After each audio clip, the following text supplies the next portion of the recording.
Hi friends, நான் உங்களை வீரன் நந்தா பேசுகிறேன். ஸோ இதான் எங்களோட கோழி செட்டு. ஸோ நம்ம ஃபார்மில் நிற்கிற கோழி இவங்க தான்.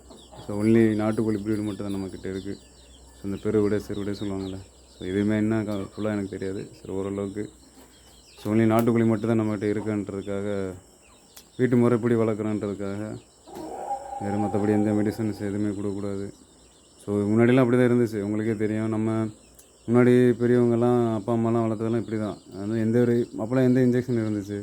எதுவுமே கிடையாது. ஏதாவது ஒரு ப்ராப்ளம் வருது, ஏதோ உடம்பு சரியில்லை கோழிக்கு அப்படின்னா சிம்பிளாக வந்துட்டு என்ன பண்ணுவாங்கன்னா, இதான் கொடுப்பாங்க. ஏதாவது இயற்கை மூலமாக கொடுக்குற மருந்தை குடிச்சு காப்பாற்றேன். இப்போ தான் பார்த்தாச்சுன்னா என்னென்ன இன்ஜெக்ஷன் வருன்னே தெரியல.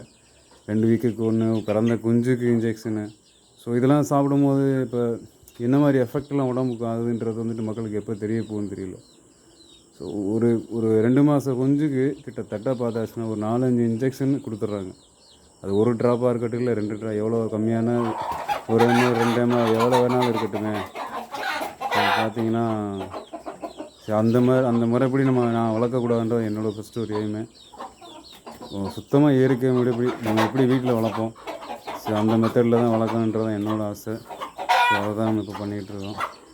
ஸோ இது வந்து இன்னும் இன்க்ரீஸ் பண்ணிட்டு போயிட்டுருக்கணும். வேறு இன்குபேட்டர்ஸ் வச்சும் முட்டையெல்லாம் வச்சுக்கிட்டு இருக்கோம். ஏன்னா நாட்டுக்கோழியில் இப்போ ஒரு 10 முட்டை வச்சாச்சுன்னா 7 முட்டை தான் பொரிக்குது, 3 முட்டை லாஸ் ஆகிடுது. ஸோ அதனால் முட்டை இப்போ வந்து கோழி அதிகம்லாம் முட்டை இன்க்ரீஸ் ஆகிட்டு போகணும்னா இன்குபேட்டர்ஸ் மட்டும் யூஸ் பண்ணிகிட்டு இருக்கோம்.